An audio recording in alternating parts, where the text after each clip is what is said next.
The promise beneath the moon. Long ago, in a quiet village wrapped in the arms of the great river, there lived a woman named Nia and her husband Kito. Their home was not large, nor made of riches, but it was filled with love, laughter, and a peace that many envied. The walls were clay, the roof thatched with golden palm, and the air around it always smelled like roasted cassava and warm firewood. Nia was known across the village for her gentle hands and wise heart. She was learning the ways of healing from the old healer, Mother Binta, who said Nia's heart was so pure that even wounded trees leaned toward her. Kito, her husband, was a fisherman, tall, strong, and always smiling. His laughter echoed over the river every morning as he cast his nets. He carried a strange, spiral-shaped birthmark on his left shoulder, something the old people sometimes stared at with curious eyes but never dared to speak about. Their lives were simple.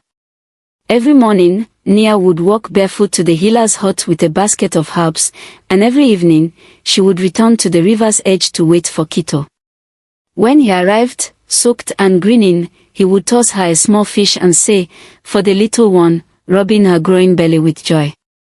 They were expecting their first child, a blessing whispered from the ancestors, after many seasons of waiting. The whole village had celebrated with drums and palm wine. The moon had shone brighter that night, as if blessing their love. But happiness, like the river, sometimes hides storms beneath its surface. The storm. One evening, as the skies darkened and winds howled like angry spirits, Kito kissed Nia on the forehead.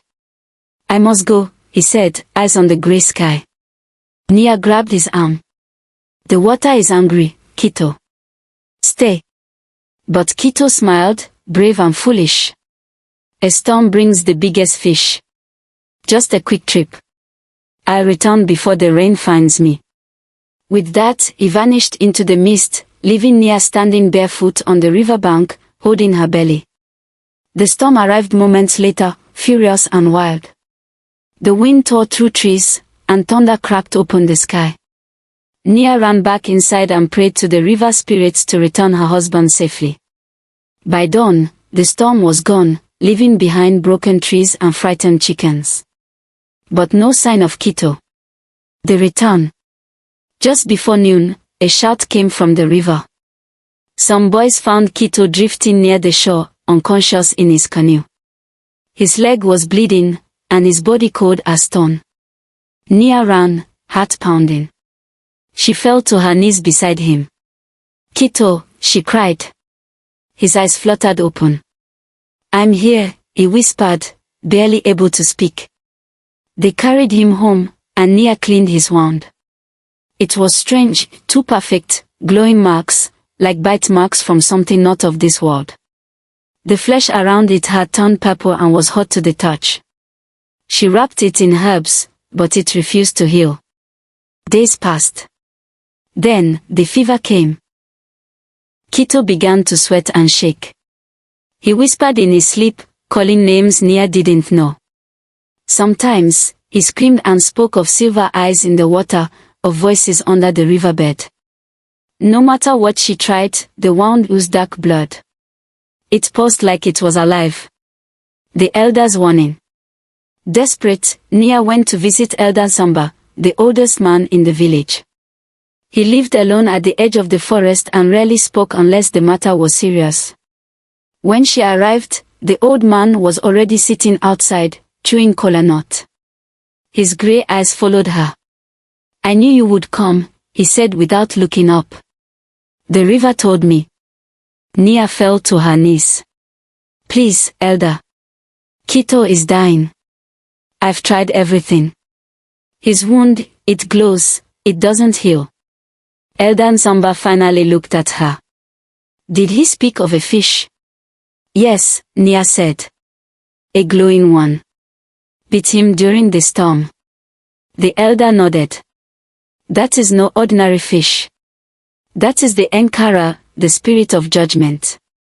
It bites those whose ancestors owe debts to the river. It brings a sickness of the soul." Nia's lips trembled. "But Kito has done nothing wrong. He's a good man." Good men carry the sins of blood they never spilled, the elder said sadly. She wiped her tears. Then how do I save him? The elder leaned closer. There is a tale, older than the soil beneath your feet. They say that when a wound is cursed by spirit poison, only true love can draw it out. Nia blinked. How? He spoke softly, but the words made her skin crawl. By tasting the wound. With your tongue. The mouth of love carries life, but also sacrifice. If your love is pure, it may pull the curse into you. And the river will let him live. Nia stood slowly. You want me to lick his wound? The elder nodded.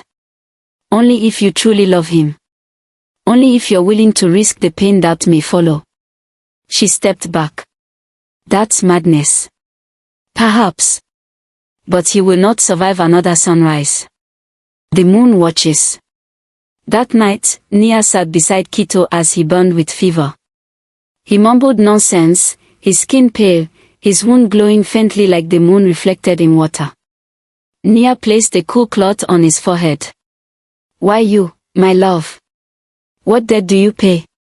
She stared at the wound, her heart twisting. The elder's words haunted her. The mouth of love carries life, but also sacrifice. Could she really do it?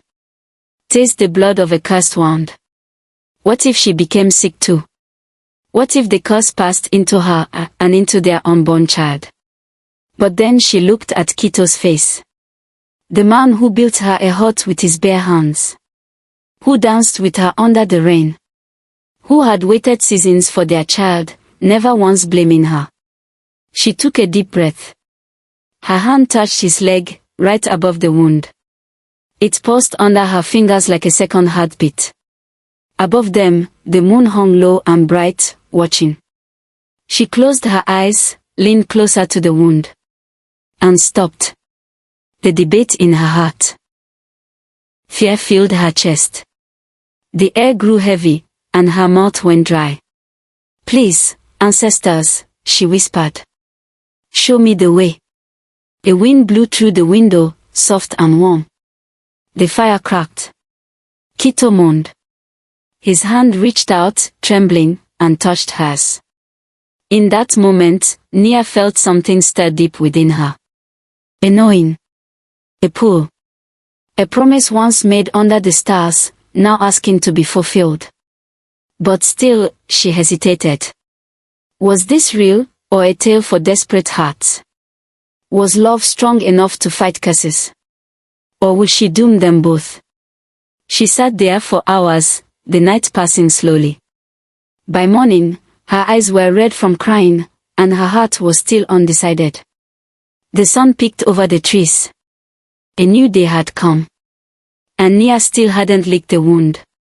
The wound that whispers. The days after the storm passed like smoke in the wind, drifting, shapeless, and full of sorrow. Kito grew weaker.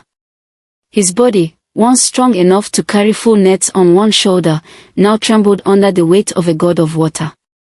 The wound on his leg no longer bled, but it glowed faintly at night like an ember that refused to die. And worse than the sickness were the dreams. He tossed and turned, muttering names Nia didn't recognize. He spoke in a language not of this world, soft and ancient, like dry leaves dancing in the wind. Sometimes he cried in his sleep. Other times, he smiled. One night, he whispered, "They are calling me, Nia. They say it's time. I hear drums beneath the river." Nia held his hand, her heart aching. "Don't leave me. Don't leave our baby." But Kito's eyes were far away, lost in a place between waking and death. The journey to the baobab. Desperate and heavy-hearted, Nia decided to do what no healer's apprentice was ever taught to do alone, enter the sacred forest and speak with the spirits. At its center stood the old baobab, so wide that 10 grown men holding hands could not wrap around its trunk. The villagers said it was planted by the first breath of creation, older than wind, older than time. She packed only a small calabash of water, some herbs, and a black cloth for her head. The forest welcomed her with silence, not even a bird dared sing. As she walked deeper, the air grew thick and sweet, like honey mixed with ash. Hours passed, though it felt like days. Then, she found her. Seated beneath the baobab roots, wrapped in layers of rags, was a woman with grey skin like bark and empty white eyes that saw too much. Her name was Mama Janda, though some called her the one who waits. She did not greet Nia. She simply said, "He dreams of the river drums, yes." Nia gasped. "How do you know?" Mama Janda smiled. "Because the river told the trees. And the trees told me." Nia fell to her knees. "Please. My husband is dying. I've tried everything. The healer's roots, elders' tales. I even considered what they say about licking the wound." Mama Janda reached forward blindly and touched Nia's cheek. "Then you are close," she said. "Close to what?" Nia whispered. Mama Janda leaned close, her breath like old wind. "To pain. To truth. To love's final shape." Then she spoke words Nia would never forget. "The mouth that kissed in joy must taste in sorrow." The decision. Nia returned to the village under a sky so quiet it felt like even the stars were holding their breath.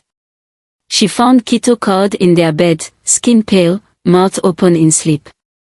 His leg pulsed gently, the glow faint but steady. She sat beside him and touched his face. "I will not lose you," she whispered. "Even if I must carry your pain." The words of Mama Janda echoed in her head like a drumbeat. Taste in sorrow. That night, as the full moon rose high, silver and round like the eye of the sky, Nia knelt beside Kito. She peeled the cloth from his leg slowly. The wound had changed.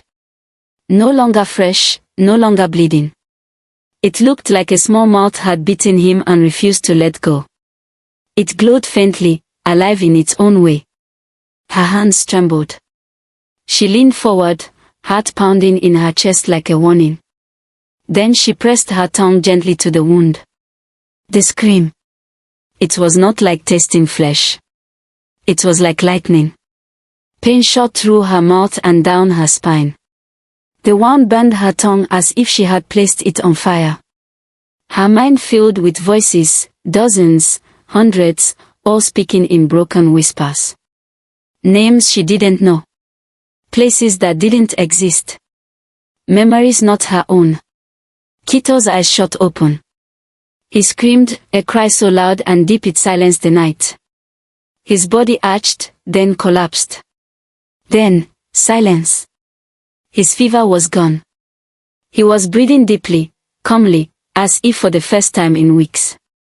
Nia fell back, gasping, her mouth burning, her vision flickering. She reached for water but couldn't lift her hand.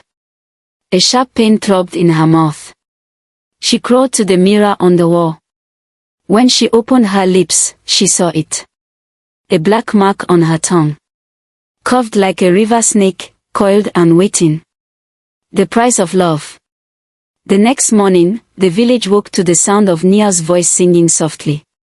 Kito sat outside their hut, wrapped in a shawl, drinking warm tea.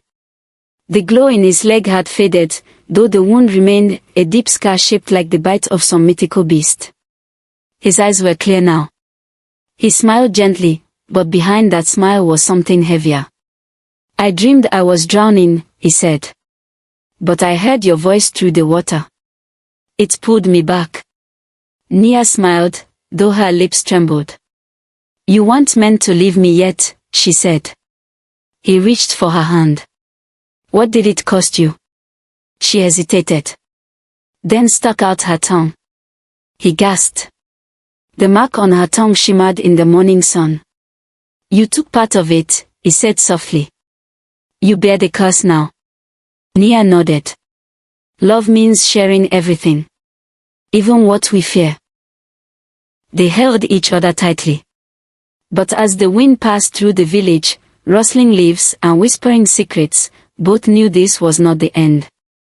Kito lived. But something deeper had been awakened. The river had touched them both.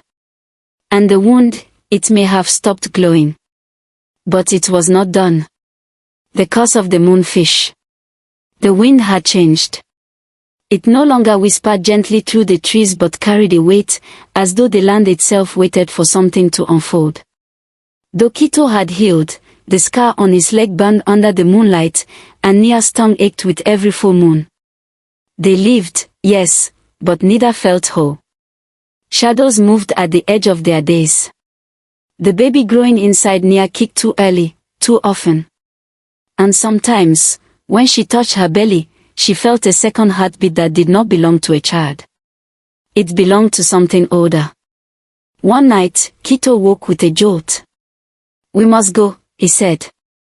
"The answer is in the river. But not here, not this village." Nia, though tired, did not argue. She knew the curse was not done with them. They shunned island. They packed light, dried roots, 2 calabashes of water, and the shell amulet Kito wore since childhood. He had always believed it was for protection, but now even that seemed uncertain. They journeyed upriver, guided by the pull of a dream Kito couldn't explain. The villagers watched them live in silence. No one spoke of the place they traveled to, but everyone knew its name. Adui Island. Once a thriving fishing post, now abandoned, shunned after a string of drownings and strange sightings.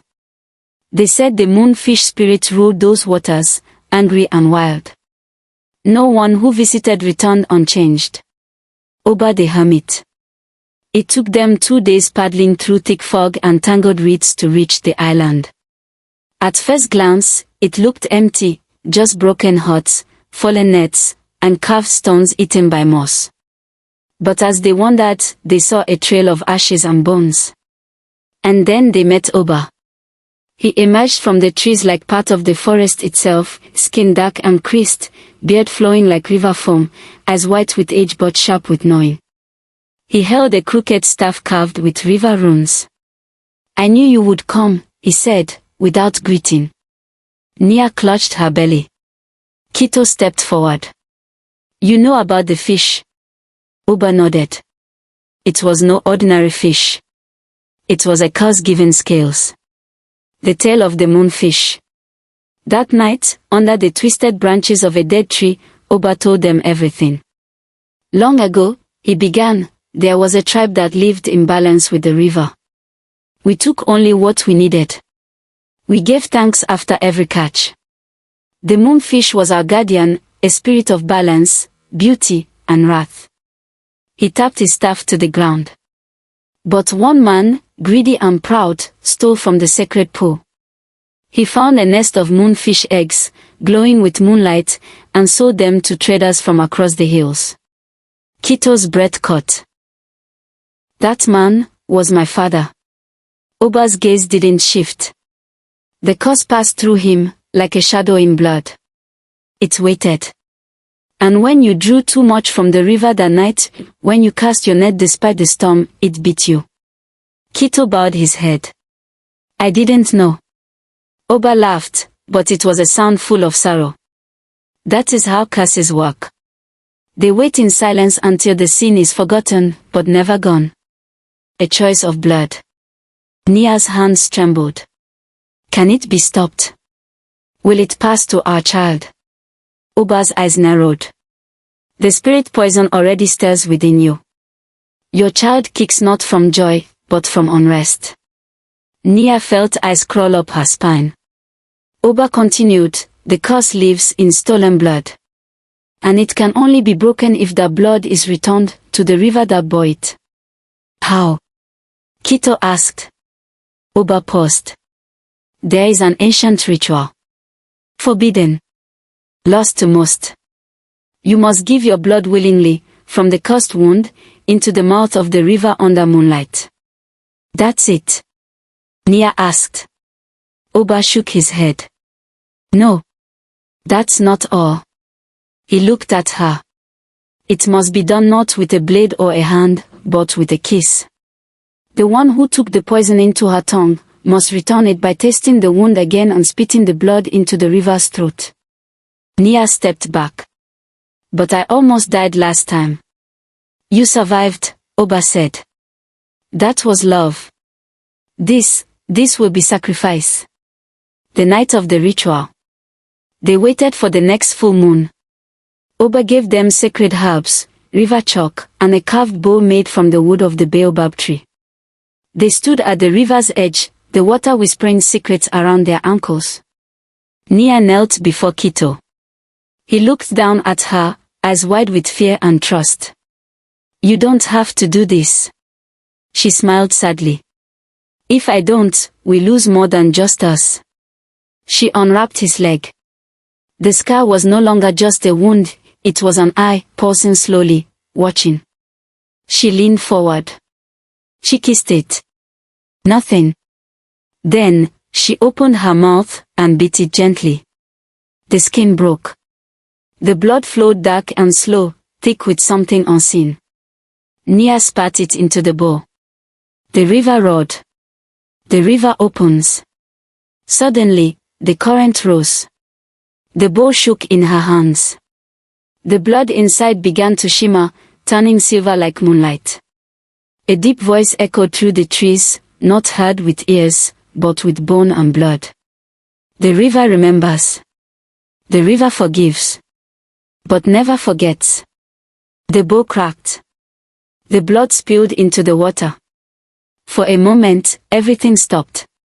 Then the moon above flickered, just once, and the wind sighed. The scar on Kito's leg faded. The mark on Nia's tongue disappeared. And inside her belly, the child turned gently, at peace. The morning after.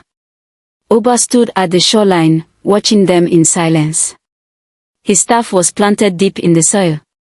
You have done what none before you dared, he said. You returned the blood. Is it truly over? Kito asked. Oba shook his head. The curse is broken. But the river still watches. Teach your child balance. Teach them respect.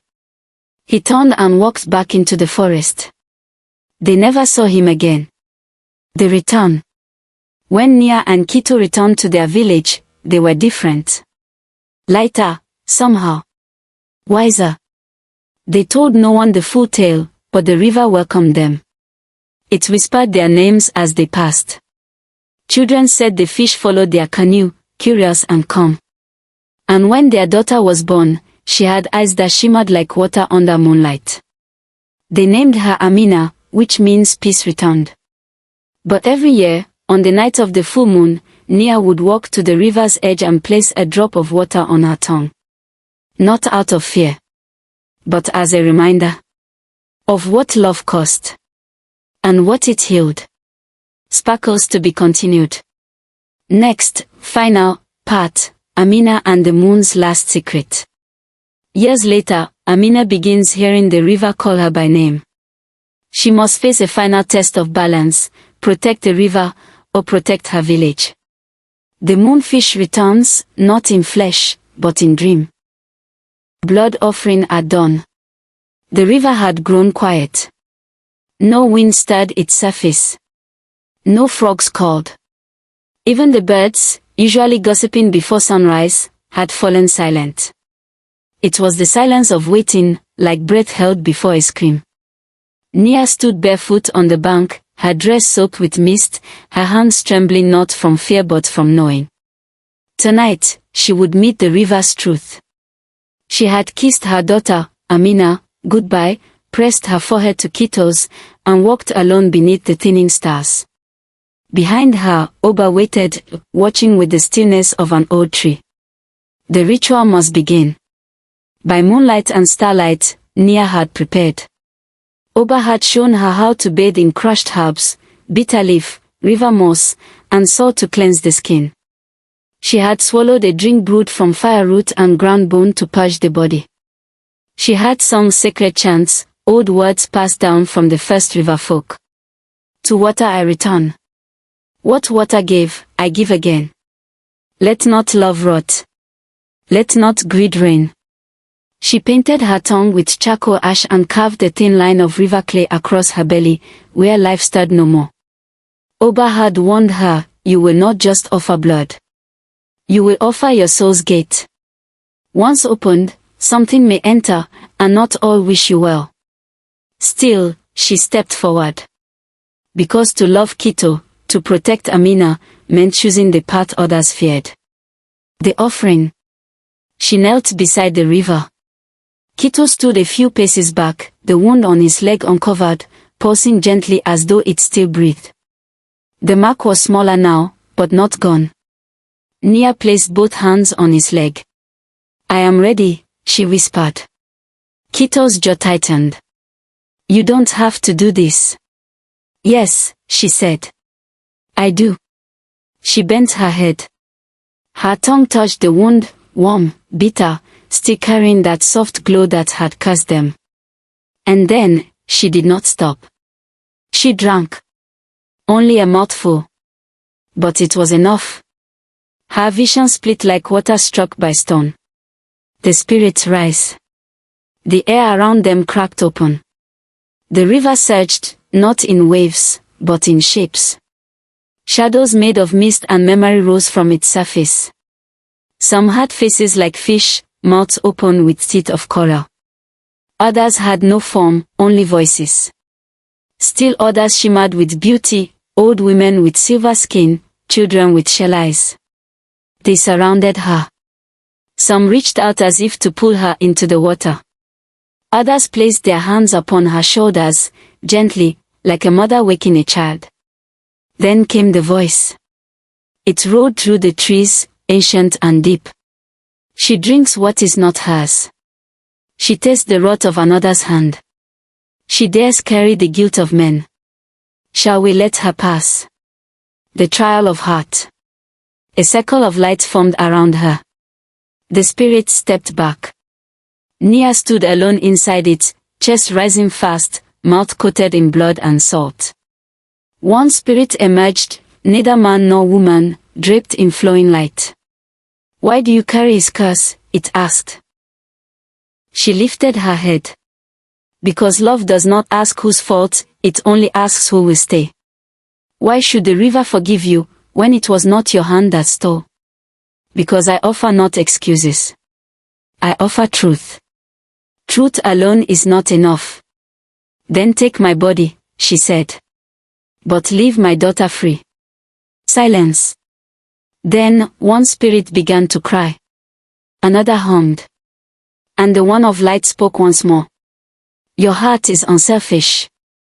Your mouth tastes bitterness, yet your words are sweet with justice. It turned to the others. Let her offering be taken. Let the dead be closed. Collapse. The wind roared. The river surged upward, swallowing the bowl of blood and the wound's memory. A streak of moonlight pierced the clouds, hitting Nia square in the chest. The pain was not sharp, but vast. Like becoming sky. She staggered. Her eyes rolled back. And she collapsed into Kito's arms. Between life and death. Darkness. Then light. Then darkness again. Nia floated. Around her swirled images, a baby's laugh, Kito's voice singing by the fire, Oba's eyes filled with pride, her mother's hands threading beads into her hair. She walked along a river in the sky, on one side was shadow, on the other was memory. She came to a stone seat beneath a tree whose leaves were stars. There, a woman waited. Skin like obsidian. Hair like braided water. She said nothing. Nia knelt. The woman placed a hand on her cheek. You are not done yet. Awakening. She woke with a gasp. Kito cried out. He had not let go of her once. Are you here? He asked, voice cracking. She blinked. I'm here, she whispered. And I think, it's over. He kissed her forehead. She sat up slowly. Her tongue no longer bore the mark. The river hummed beside them, peaceful now. And Oba, for the first time, smiled. Legacy. Days passed. Nia rested. Kito rebuilt. Amina slept soundly in her mother's arms, as though the world had finally stopped trembling. But Nia never forgot what the river said. Each year, on the dawn of the day she offered herself, they would place flowers in the current and speak this vow. Take only what you need. Give more than you must. And never forget. The river always remembers. A new dawn for the river. The dawn that followed was soft and golden. Birdsong returned to the trees. The river, once wild and whispering, now moved with quiet purpose, as if it, too, had been cleansed. Mist drifted like silk along its banks, kissing the earth, blessing it anew. Kito sat beside Nia's still body, his hands shaking with hope and dread. The wound on his leg, the one that had once pulsed with poison and glowed with unnatural light, was gone. Only a faint scar remained, shaped like a crescent moon. But Nia lay unmoving, her skin pale and cold, lips parted as if caught in a breathless prayer. The vigil. Kito did not sleep. He carried Nia to their home, wrapped her in warm cloth, and sat by her side as the village stirred to life. Word spread quickly, the curse had lifted, the river calmed, and Nia, brave Nia, had not returned from the other side. Villagers came with offerings of food and herbs, silent in their reverence. Mama Janda, the blind seer who spoke in riddles, arrived that night. She knelt beside Nia and touched her chest gently. Her soul has seen too much, she murmured. But she is not lost. Water may swallow, but it does not always keep. She took a bowl of sacred oil and smeared it across Nia's brow. Sing to her, she told Kito. She'll remember your voice before she remembers herself. And so, he sang. Each night, beneath the stars, he sang lullabies once meant for their unborn child. Songs of rivers and rains, of promises beneath moons, of love deeper than roots. Awakening. On the seventh dawn, as dew clung to the leaves and the sun painted the world in orange light, Nia opened her eyes. She did not speak at first. Her gaze moved slowly, as if trying to remember the shape of things. Then she looked at Kito, and a tear traced her cheek. You sang to me, she said, her voice barely a breath. I never stopped, he whispered, holding her hand to his chest. Her lips parted in a smile, small, tired, but real. Then she spoke again. The river still speaks. The mark of the river. Nia's recovery was slow but sure. As she regained her strength, strange things began to happen. Animals lingered near her home, foxes resting on the doorstep, birds singing in patterns that made villagers weep without knowing why. Her herbs grew faster, stronger, even out of season.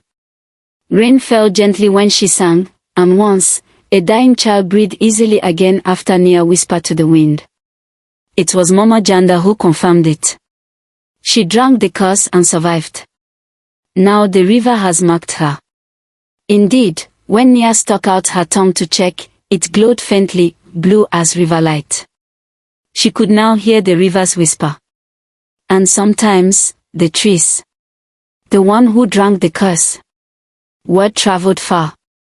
People from neighboring villages came to see her, not just out of curiosity, but in need. A boy who couldn't walk was bathed in river water she blessed and stood the next week. A woman who hadn't spoken since her husband died found her voice after Nia placed a palm on her chest. Not all who came were healed, but all who came were heard. That was her gift. Not just healing, but listening. To the pain beneath words. To the fear behind silence. They began calling her by a new name. She who drank the curse. Kito, keeper of the river. As Nia bloomed in spirit, Kito found his own path, not of magic, but of devotion. He built wooden markers along the river, reminding others to take only what they needed. He taught the young to fish with respect, to return the first catch to the water in tanks. He became the river's quiet guardian, mending broken nets, planting trees along eroded banks, cleaning sacred pools with his own hands. He never sought praise. But when storms threatened and the fish vanished, villagers always came to him for guidance. They called him keeper of the flow. And every night, he returned to Nia, pressing his forehead to hers, whispering, still singing. And she would smile, still listening. The child with river eyes. When Nia's belly swelled once more, the village watched with hope wrapped in caution. Would the child carry the curse? Or something more? On the night of a rare silver moon, Amina was born, strong, crying, and with eyes like river stones. Not the color, but the shine. She did not cry for long. When Mama Janda held her, she chuckled softly. This one has been here before. She remembers the other side. As Amina grew, strange signs followed her. Butterflies landed on her fingers. Water seemed to reach for her when she passed. And once, when she fell and scraped her knee, the wound closed before her mother could even touch it. The river's legacy. The village changed, slowly but surely. No one overfished. Offerings were made at dawn once a month. Children were taught not just to respect the river, but to love it. The elders often sat near Nia's home, sharing stories of the curse and the night spirits rose. And young lovers would walk the banks, repeating the story of how Nia licked her husband's wand to save his soul. Oba, the hermit who helped them, passed quietly one morning. He was buried near the sacred baobab tree. Nia planted a stream of white lilies by his grave. Final reflections. Years later, as Nia sat watching the sunset with Kito and Amina nestled between them, she whispered a simple truth. The river did not punish us. It reminded us. Reminded us of what? Kito asked softly. She smiled. That true love doesn't just heal. It sacrifices. It listens. And it cleanses what words cannot. Kito nodded, pressing his lips to her forehead, where the light of the setting sun met the memory of moonlight. And the river, calm and full, hummed its eternal song.